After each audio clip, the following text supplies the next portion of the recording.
Welcome to the Whispers of the Fae, where we will step softly into the places where the veil thins. Tonight, we begin with the rulers of the other world, the city courts, radiant, terrible, bound by ancient. And hi, everybody. I'm the Ginger Mystic. Welcome to the Gathering of the Shadows. I'm here with my lovely and sophisticated co-host. I wouldn't say sophisticated. I'd just say short as a fairy. Hey, everybody. I'm Jessie, obviously. The short as a fairy. the mini one. The mini one. Oh my gosh, I'm Hopefully. excited for this episode. Yeah, I It's think it's kind gonna of be fun. weird. Yeah. I have definitely reached into my fascination with fairies. And Don't all girls kind of have a fast?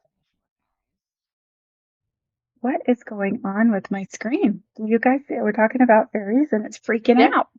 yeah. It keeps like you get too far away from it, and it's like, nope, I can't see you. Yeah. Welcome to. Oh, anyway, sorry guys. I guess technical difficulties. It could be my screen. I don't know. But here we go. That's where I'm at. It does. It happens. Uh, so back to fairies. So yeah, it's a lot of interesting things that I found. Just ignore it. Apparently, it doesn't like me. Um,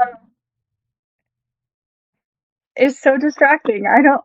Okay, so Okay, so remember we were gonna. There was a specific person that you.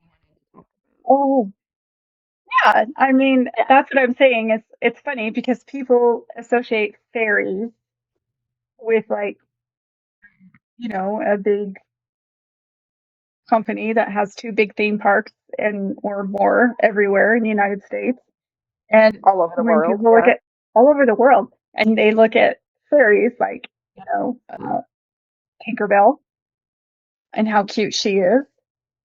Uh, Ferngully. Do you remember Ferngully? Uh huh. I do. I love that show. I love Batty. He was Yeah, the only thing that I got out of that was Batty. that's Only just great. because I'm Batty. But yeah, so interesting enough, when you look at the fairy information, and yes, I am totally hooked on Morgana Le Fay, and she was and is the queen of the fairies. Now we both have there is dark and there is light fairies, and we're going to discuss a lot of the kind of in between and dark because those fairies are dark. Like Yeah, you have to be absolutely. really careful when you mess with these creatures because they could promise you or you can ask for one thing and they can give you another and you still owe them something that.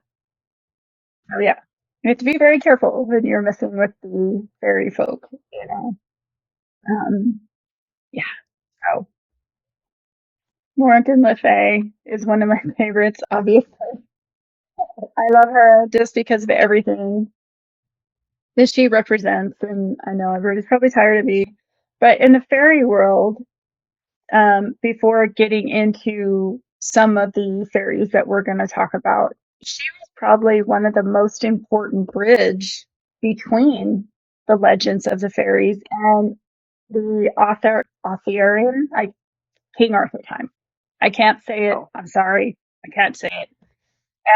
She's also an older Celtic tradition, if you really think about it.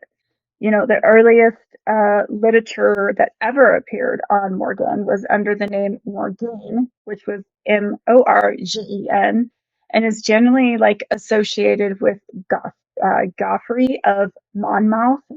Uh, like it's very, very, yeah, very kind of King Arthurish kind of. If you really think about it, you know. yeah. I wonder, Um, I wonder if it has. So, like they talk about the Irish lore and how fairies came to that land. And there Mhm. was that upper being that they think all fairies came from was what was it, Tuas de Danann? I think that's how it's said. And I wonder if maybe she was one of those. Because she's like, Yeah, with, yeah. I always, it's funny that we talk about that, and I know, but I've always wondered, and maybe I could be wrong, but Maleficent off of Disney. Mhm. Like, I wonder if he took the concept of her and kind of, but maybe Maleficent is her own, and she's one of my favorite characters as well. We So all love I love, yeah, but in a Maleficent movie, she was a fairy, like, yeah. right? And Hmm. yeah, Yeah. it's just interesting how things from the past and historical get intertwined with things for now. Of So it's kind of, children's stories. Yeah. yeah, children's stories, which someday we'll do a show about children's stories and the dark twist of them and what they really mean. So, Oh, I like that. yeah, Let's do that. I think that would be great. But Cool. a lot of the literature of Morgana was written around the 12th century and the like between like 1148 and 1154. So that explains the language that people who can sit and read that language, thank you, because I can't even read half of the people's writing that I get at my job. So I Right. don't I don't understand. But her life um, does not begin her life as an evil witch. Okay, she she eventually becomes in later stories with King Arthur as a healer. She was the chief of the nine sisters who ruled Avalon, described as the Insula Pomrim, the island of the apples. Again, here we're taking something, Oh, maybe possibly of like Old Testament kind of stuff like that, and they kind of yeah. intertwine. It's kind of weird. It's like a rabbit hole that you can go down. Yeah. Interesting. Or the Fortunate Isle is what they call it. She is an accomplished healer. She was knowledgeable about herbs, capable of changing her shape and flying. And of course, we know that she flies into crows or ravens. And she rules the island herself. So, as we know, Arthur is carried into this other world when he was dying after this battle that he had wounds and was healed by her. So, why is she so connected with fairies? Well, because she was considered also an Irish banshee. Oh, Because when would she would rally the troops basically to battle, but she also would come and um, help them to the other side. At least there's folklore that depicts her doing. gotcha. Also, she also is in charge of the changelings, which we'll talk about those. So Right. yeah, it's just kind of interesting on her connection with the fairies. So yeah. So what do you And have? You said you've done a lot of research on certain types of fairies. What? well, well, like, so, it's interesting because like the history, a lot of the folklore history around fairies and where they came from was like, so that, like the beginning, in Iron, Irish, wow, I can't even say it, Irish folklore, uh, there was this cloud, this dark cloud allegedly came out, or possibly a eclipse is how they Mm-hmm. describe it.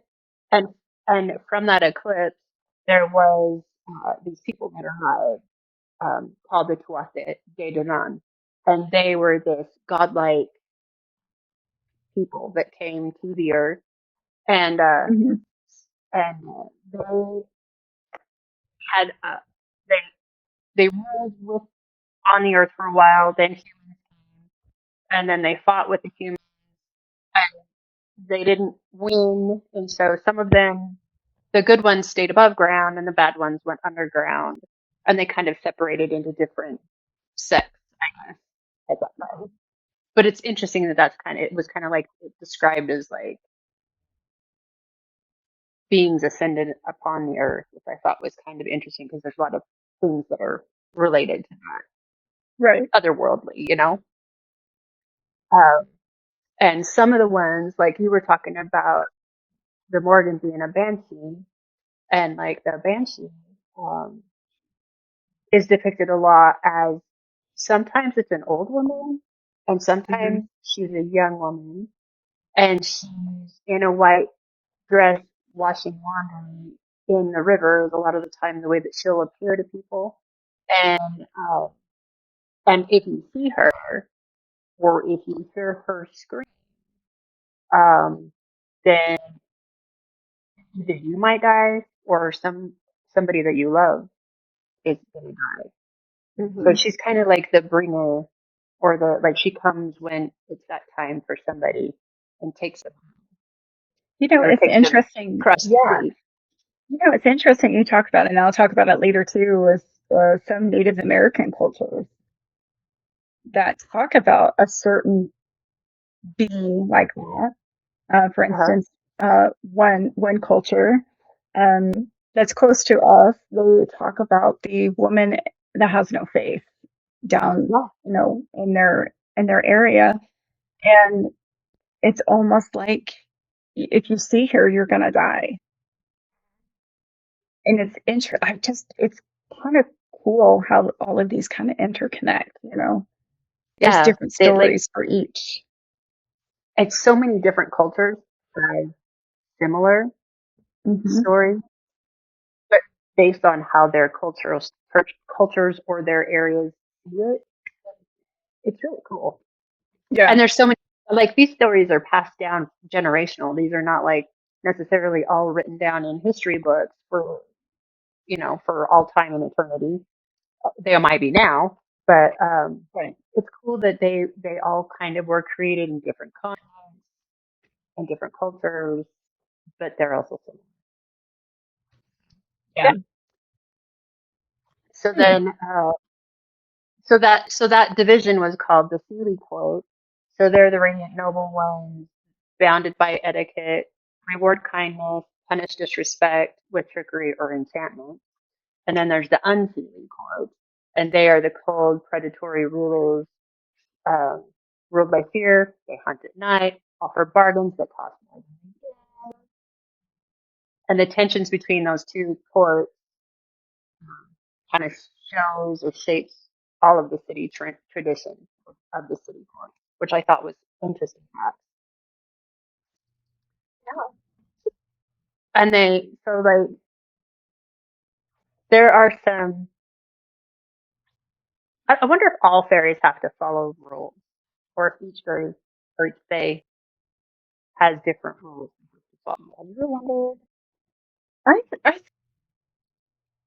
think they do. Like, I think there's some sort of maybe otherworldly rules that they follow. I mean, that's a good question. I wonder what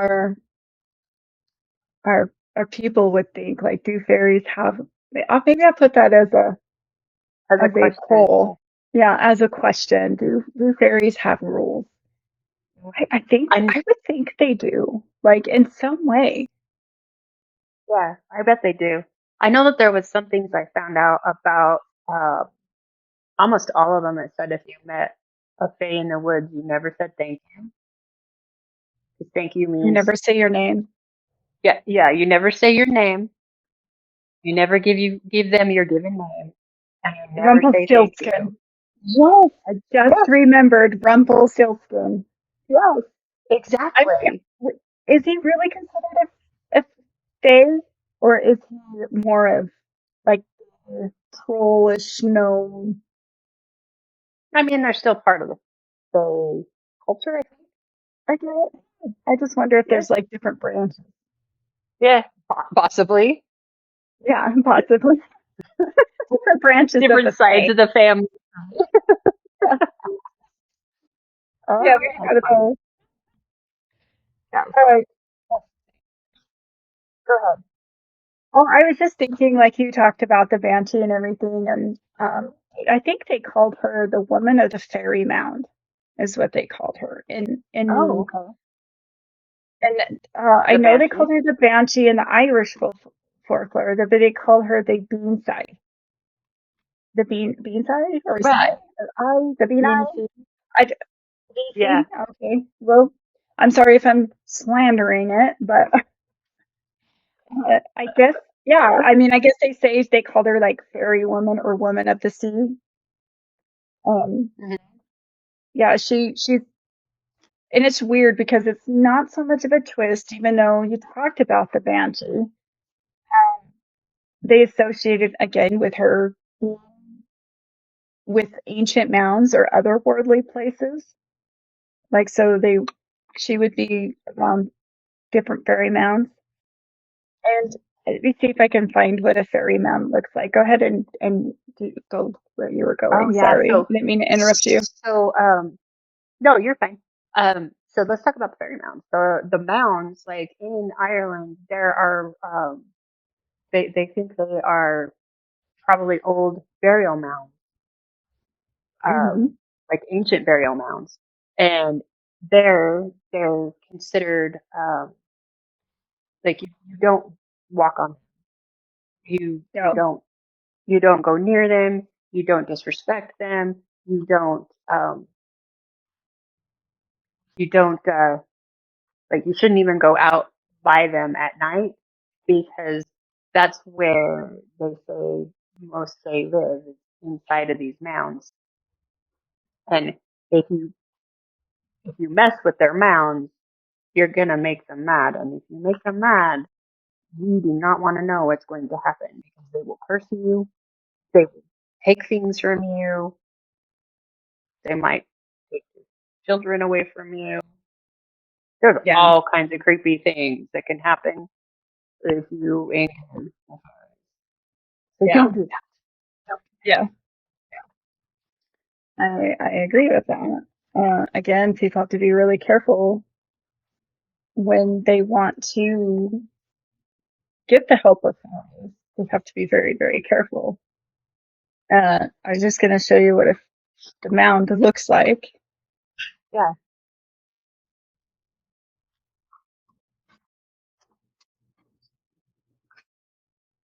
yeah. It is really cool and it's beautiful over there. So yeah, that's Wait, go upstairs. Oh, sorry. Please keep going. Sorry about that. yeah, okay. The puppies decided they were going to fight in front of the. We'll just try to edit it out. It's okay. It's okay. It's fine. Yeah. So well, what is this really? This is really glitchy. Bad. Is it? It is. I know. Super bad. So what was the one? What was the one called? Oh, Selkie. So you know how you were talking about Rebel Stiltskin, and Mm-hmm. you were talking about what was the other one? Other movie you were talking about? Maleficent. Yeah. So Maleficent. Yeah. what about the Little Mermaid? Oh yeah. Little Mermaid is. So there's there's a fairy out there they call a Selkie, and it's Irish tradition. And in their folklore, a fisherman finds a sealskin on the shore, and if you were to steal the sealskin, you might be stealing the skin of the selkie because selkies are in the ocean, and when they're in the ocean, they are Uh-huh. seals, but they're allowed to come onto the land, and they can take off their tail, and then they can become seals. Who does that sound like? Well, That's like the storyline for the Little Mermaid. It's crazy. it sure is not. You don't think? No, I do. I mean, the story sounds similar, but I bet it's not the same. No, I do think it is. Uh, I, I think, my thing is like, do we really want to put fish skin? I just, I don't know why they would do that, but the legend has it that if you did legend that, you has might it. you might be able to do the same things that Duffy do and go swim in the sea and blah blah blah. Yeah, yeah. Maybe find your. It's a But yeah, really you're right. strange, interesting little creature. They don't, and it's kind of a heartbreaking story because if you steal their skin, then they can't go back to the sea and they can never go back to who they were. So it's kind of a sad story. And there's not a Yeah, whole but lot of I think history they took about it. it and twisted it to make it Right. more romantic and more, Well, of course, 'cause who yeah, made it? But yeah. Did you read anything about the brownies I did. and how much of a connection there is with one particular movie? No, So I you missed that read part. about what the brownies are. So let's the brownies. Have them.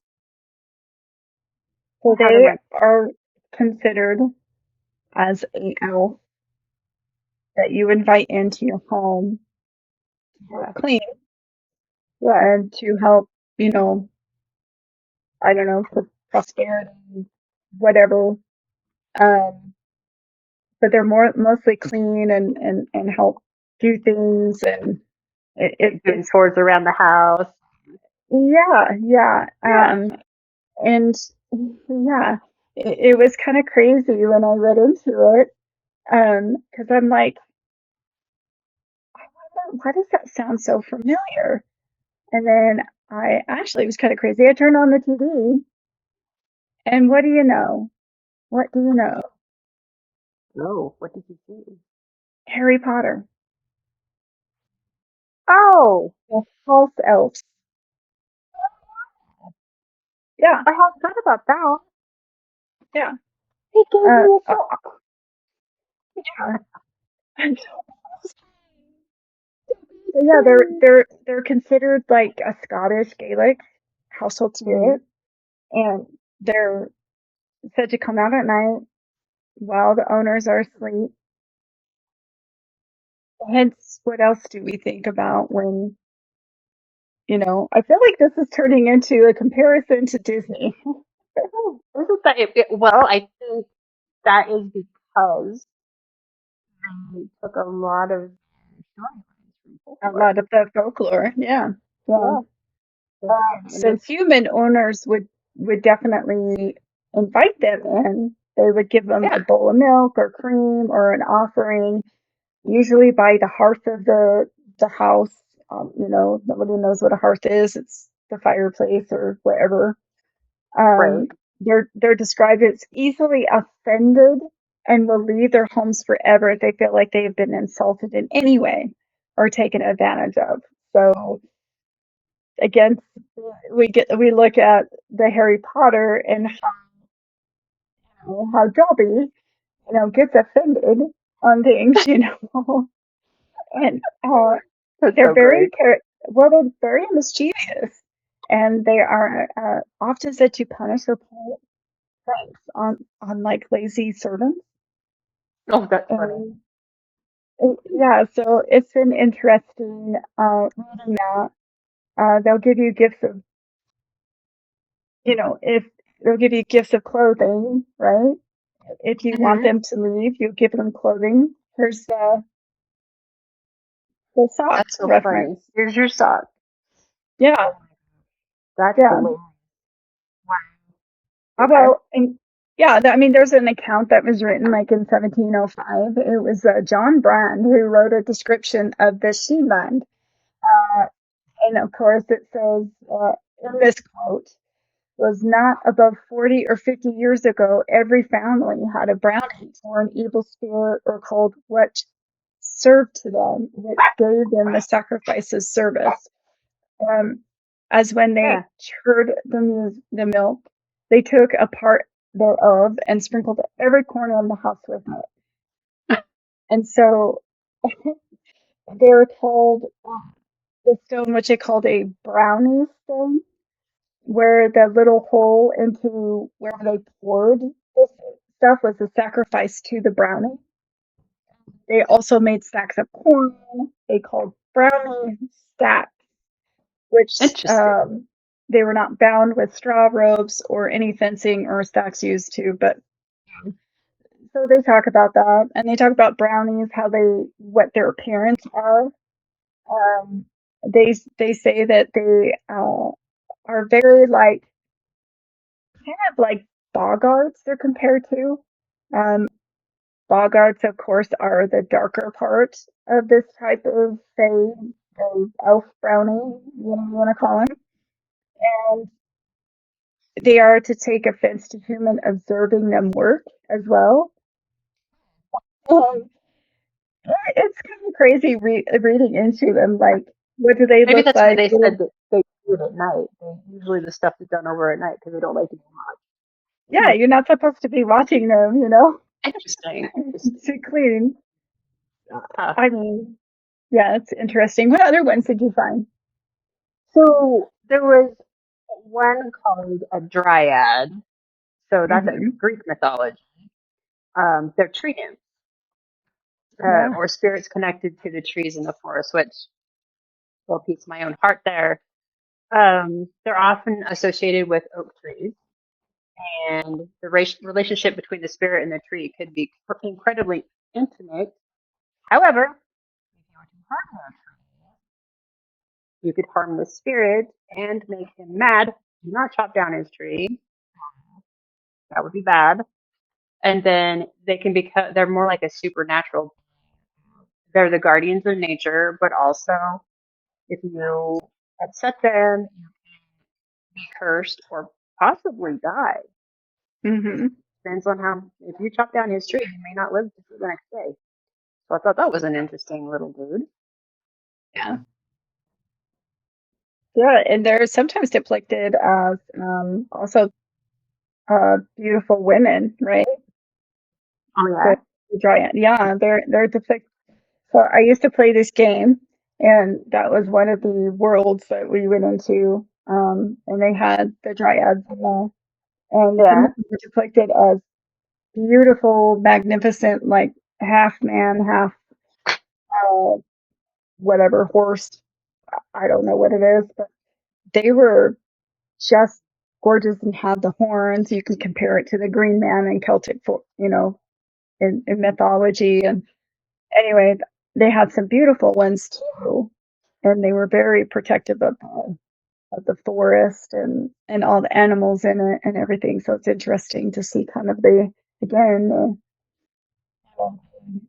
in our world to what it was like in mythology. You know? Yeah, the connections.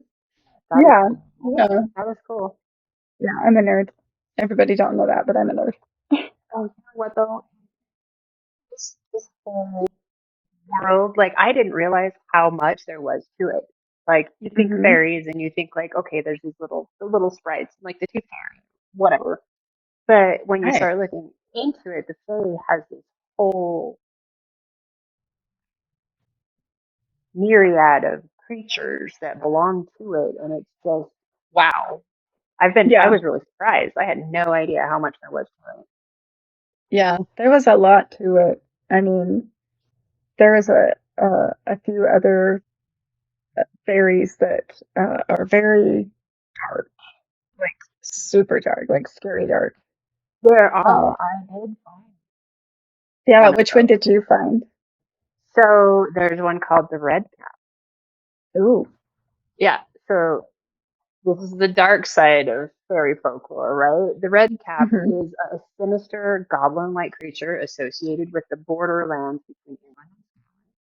He's said to Oh. inhabit abandoned castles and places associated with violence.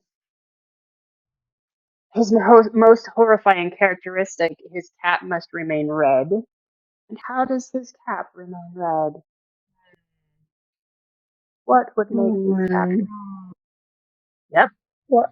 yep, you got it. Right. Blood, blood. Yep, Oh, good. That's not good.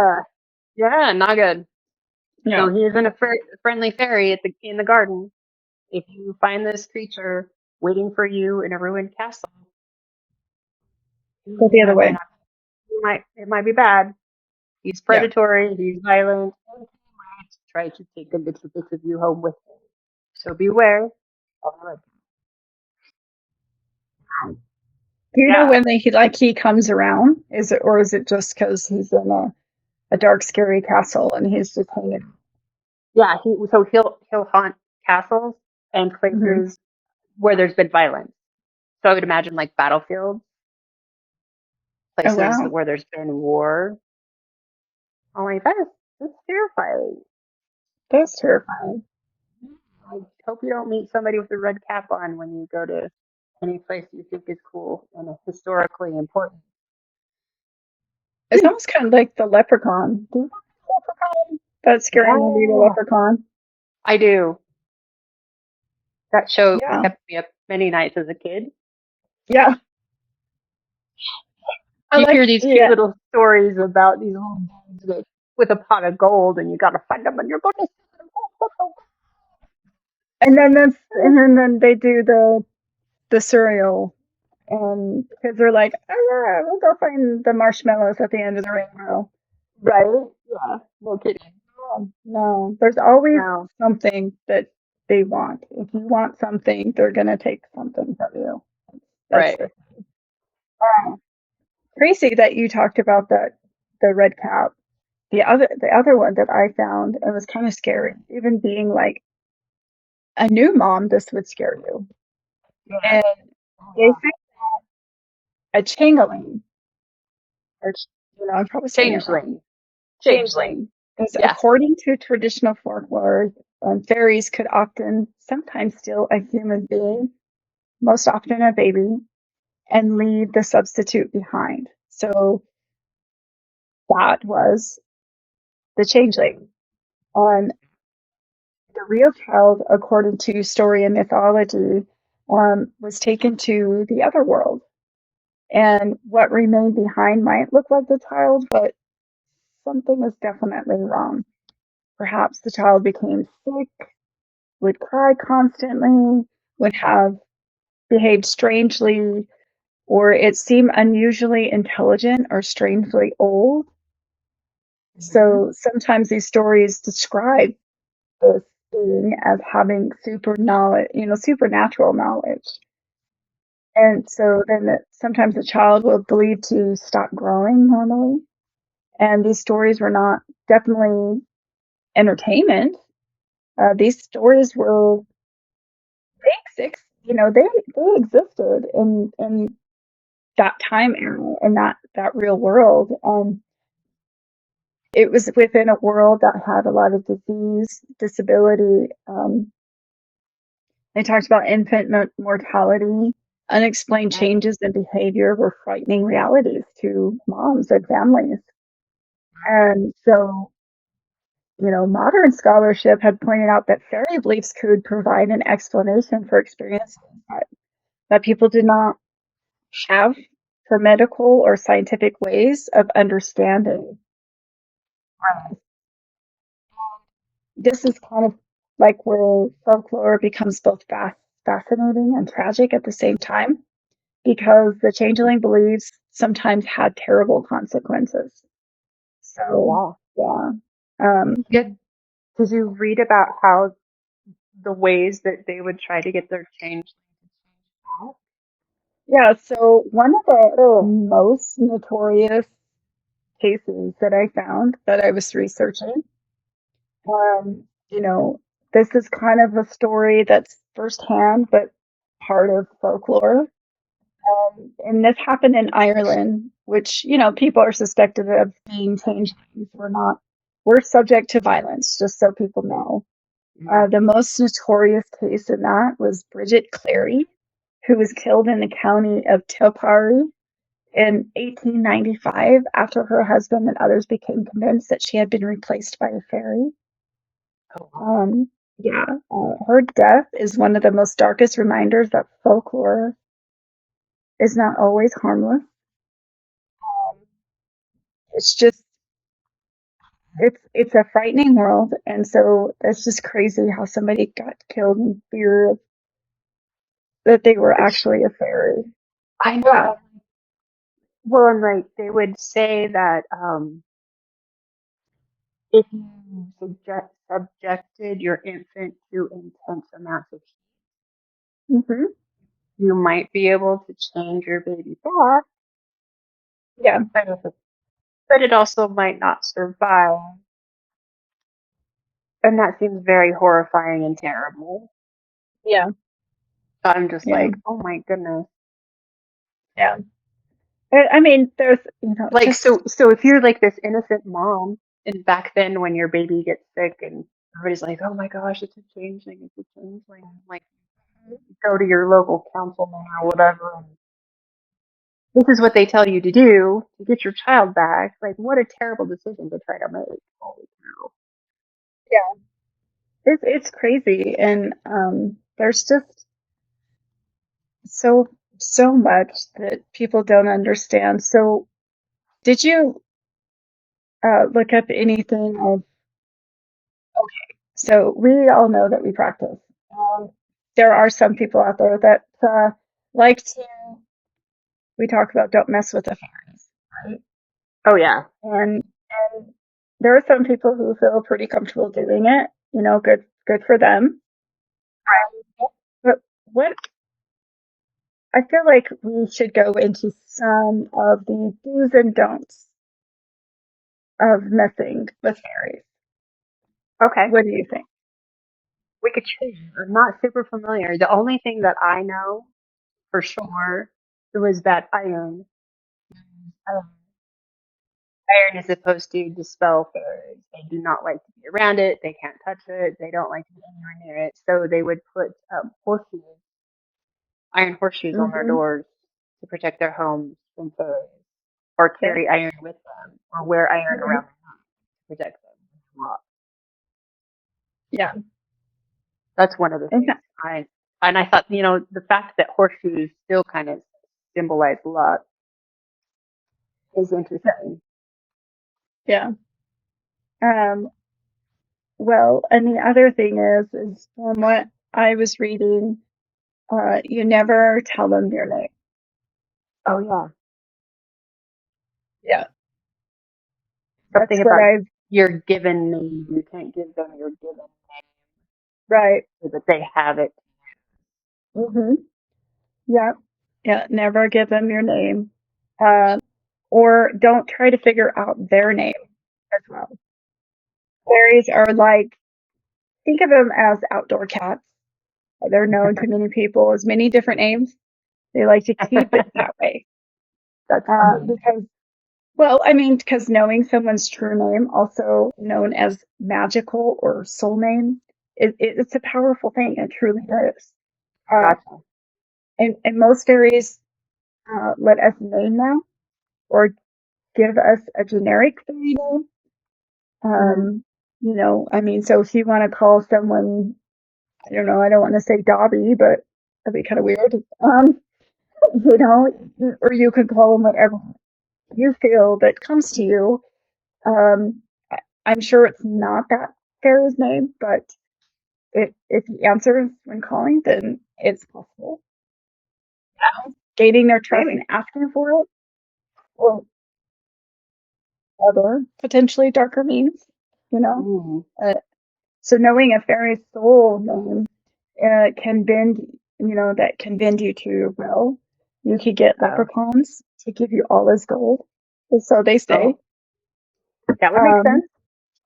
but in fact, that is where the most demons come from.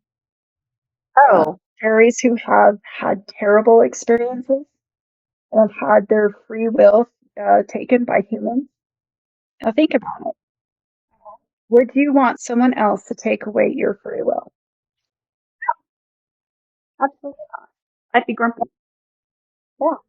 So, And if you're grumpy for eternity, you might be a really bad. yeah. And so they, people who do work with fairies, they believe that, knowledge of fairies' true name dies with you. So fairies are more likely to try to kill you off if you're abusing their power. I cannot stress this enough. Don't Oh, don't piss that is don't great. piss them off. Don't Oh, piss them off. Yeah. interesting.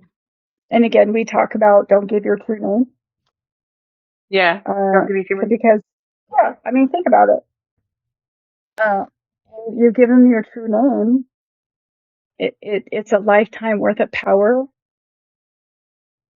or prosperity we think that we want because that's human nature. We want what we can't have, and it's not worth it. It's basically selling your soul to that fairy. That You'll fairy. be That would bound make sense. to the fae not only in this lifetime, but all other future lifetimes. Wow. That doesn't So, sound like a good deal. but Also, yeah, no, go go ahead. ahead. No, no. I was going to say, I thought it was interesting that they said don't say thank you. Never say Oh, thank you yeah. to a fairy. Never make Hmm. them feel like you are grateful for anything that they did, only that you are satisfied. Like if they've granted you something and you're happy that it happened, then you say, I'm satisfied. Because Yeah, that balance. Because if yeah, you're not balanced with them, they will be like, oh, now you owe me. yeah, And I'm like, oh, it's probably a bad thing to owe a fairy. yeah.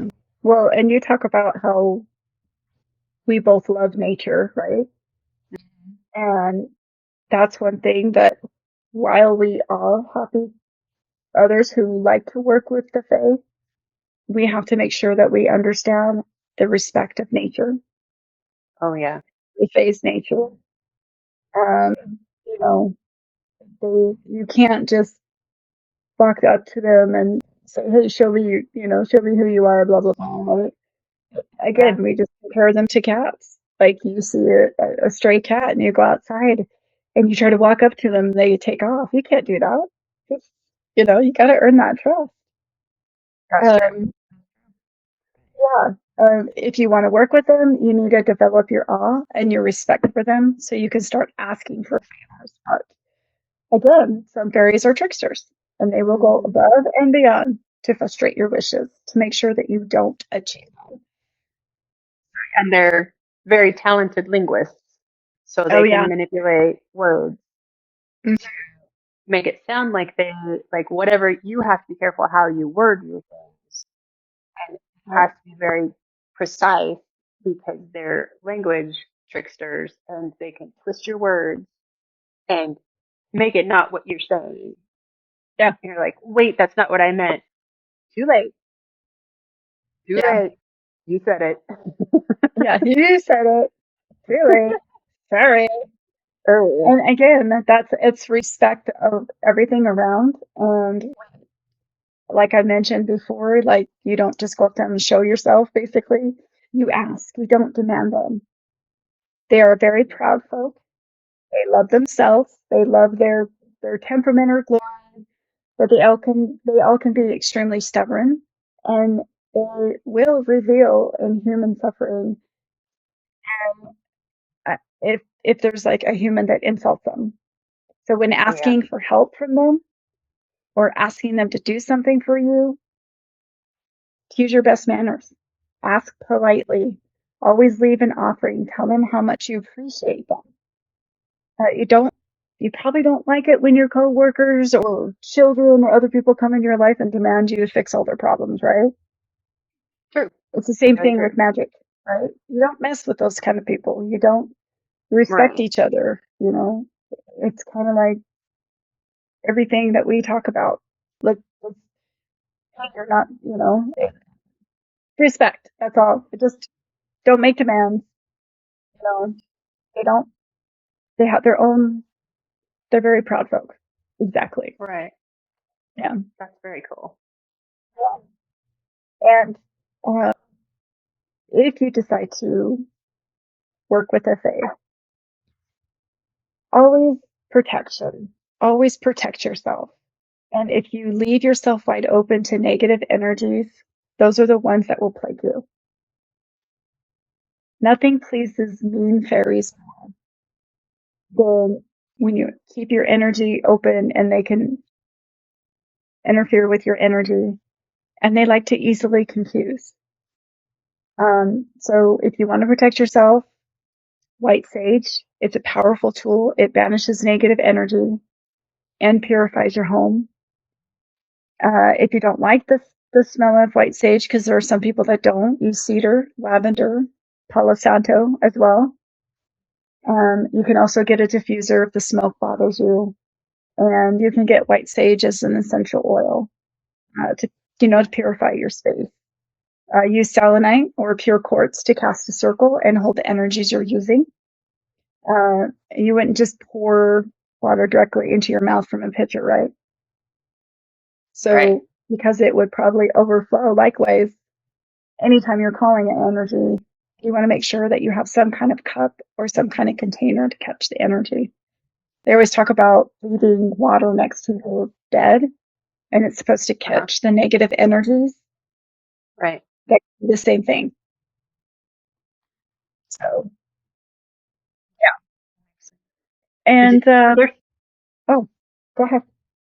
did you know that there can be risks in working with them outside of like just them being tricksters and maybe making your life miserable? What They're are they? oh, they're losing time. You may lose time if you're working with And if you step being in the the ring of yes. Don't step in a ring of mushrooms. That's bad. But being bound, you're going to be bound by your promise. yes, You could become too interesting to them so that they won't leave you alone. You could gain a reputation amongst them and spirits. And you also risk being asked for a favor you can't refuse. yeah, So very important to respect what you're messing with. So I just thought it was well, interesting. yeah, and along with like you said, always, and that's kind of maybe the closing part of this. Always keep your promise. If you choose to mess with a fae, when dealing with them, understand promises are more than just words. They are like the, the cream of the cream. They are the golden bonds of the trust that you're trying to gain with them. And if you decide that you don't want to keep promise and you break them, that's inviting more chaos into your life. Yeah. Uh, we all have our quirks. We all have stubbornness and a proud nature. You know, they've been around. They've seen humans at their worst. Trust me, they have. Mhm. And they can be very vindictive if you break a promise. So you make it. Keep it. It's like having And it good says, manners in the world. right, having good manners is very Mm-hmm. important. They also say do not lie to them. Nope. Do not eat their food. No. Don't eat food, say food unless you intend to stay, which I think is a good warning. Yes. Because some Yeah. people in old folklore, people would disappear when they laid down by the mound, would reappear hundreds of years later, Yep. only to poof into dust because their mortal coil is gone Yep. when they know. This time doesn't work the same. The Fey realm, like a No. fairy's heartbeat can last a year, one heartbeat a year. So be aware of Yep. what you're doing if you're really going to practice any kind of trust with any kind of fairy or fairy or element. Yeah. Yeah. Because you step into the ring, and they like to call children. That's one thing too, because children are so innocent to them. Yeah. Oh yeah, they say never ever answer if your name is called out in the woods. Mhm. For different reasons. I mean, fairies and other things, but yeah, There's especially probably if lots there's, of other things that that role fits too. But yeah, I'd be curious if like different types of areas and like the Appalachia, if they mhm. have like different types of fairies or different types of, you know, similar folklore with I'm this. sure that they have very similar. Yeah. Well, and I guess one last um, story, and when interesting, we talk about our Native American people and some of their traditional fairies, or even little people, is what they call them. And we have to make sure that we, in attempting to call Native Americans little people, American fairies, but that can, it kind of erases culture differences, if that makes sense. So Native nations have their own traditions about supernatural and small beings and their names, characters, relationships with humans, and meanings. So I wanted to say that one of the best documented bodies of material came from the Cherokee, and they talk about the little people. And the Cherokee tradition describes I'm going to probably slander this, so they call it Yuna Twisted, and I'm sorry if I am. It's commonly translated as little people.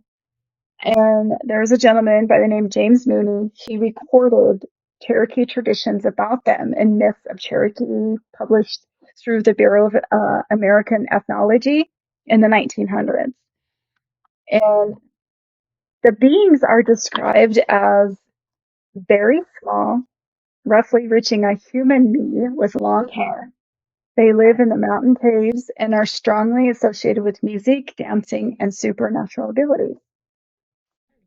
Uh, so, what could they do according to the Cherokee traditions? Well, to them, they help find lost children. They find people in the mountains. They take care of people in distress. They perform supernatural acts. They work mysteriously at night. Again, we talk about the brownies. They Yeah. gather crops. They clear the fields. They play the drums and make music. They create confusion or disorientation. The fairies protect their homes. They throw stones at people who steal belongings. They cast spells on people who disturb them. And one Wow. especially important rule, concerns respect. If anything, on this episode, we talk about respect. We have to respect the Fae, and I think people forget that when they want to work with it. Um, it's like they talk about if a hunter found an object in the woods, such as a knife or a trinket, right? He was expected to ask permission before taking it because they believe that object may belong to the little people. And it's kind of like it's different from the European catch a leprechaun, steal his gold idea. Hmm. So the Cherokee stories emphasize, respect and for other people occupying the landscape. Um, a Cherokee hunter found a little person. This was one of the strongest first person style native accounts, is what they were talking about. When Mooney interviewed this guy and he tracked down the hunter, led him to a cave, or this Cherokee warrior, led him, so he tracked him, led him to a cave, and inside he reportedly found an entire community of little people, men, women, children.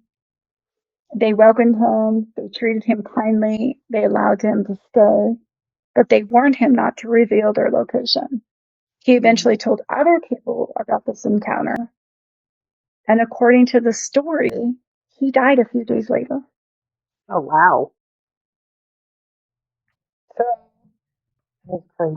it's interesting to learn about different cultures and what they believe is they or little people. So it was really cool. they still talk about the little people, and like modern Cherokee oral account of these, um, little people. Like 2016, there was a preserved digital folklore archives that's contained like an interview with a woman who connected with the Cherokee community. And they discussed little people. She described them, obviously, again, living in caves, knee height, reflecting elements of an older Cherokee tradition. Um, it's just, it's really cool to hear about different things, you know, And so many different cultures with those different versions with of different, yeah, yeah, awesome. it is. Right. I don't know. What do you guys think? I guess that's one of the questions. Like, do you believe fairies and other fairy world beings have rules? That would be interesting to see if they believe in rules because we have to have rules if we wanted to work with them. Right. Cool. Yeah, that would be interesting to find out, It I would think. be. Well, So I this have is a something to long say in episode. closing. Yeah, that is a You long say episode. closing. Let me let me say this closing. So you step forward with respect, with caution, with wonder, and the other world answers. From this moment on, your words carry weight in places unseen. Your offerings are noticed. Your promises echo. Your presence is marked by those who walk in moonlight and shadow. The Fae do not ask for devotion, only awareness, only honesty, only the willingness to listen when the wind speaks your name. And so the pact closes, not as a cage, but as a doorway. You have chosen the Fae, and the Fae, in their quiet, ancient way, have chosen. I love that. That is the coolest closing ever. I don't know if I want to choose the Fae, but I respect Yeah, them. I will respect them. Yeah, yeah. Well, guys, I just got that is chills. our show. I know, I did too. I was like, wow, it's really hot and humid in here, and I got chills. Hey guys, that is our show tonight. Stay tuned next week, and we'll have a whole new subject. It's going to be kind of interesting.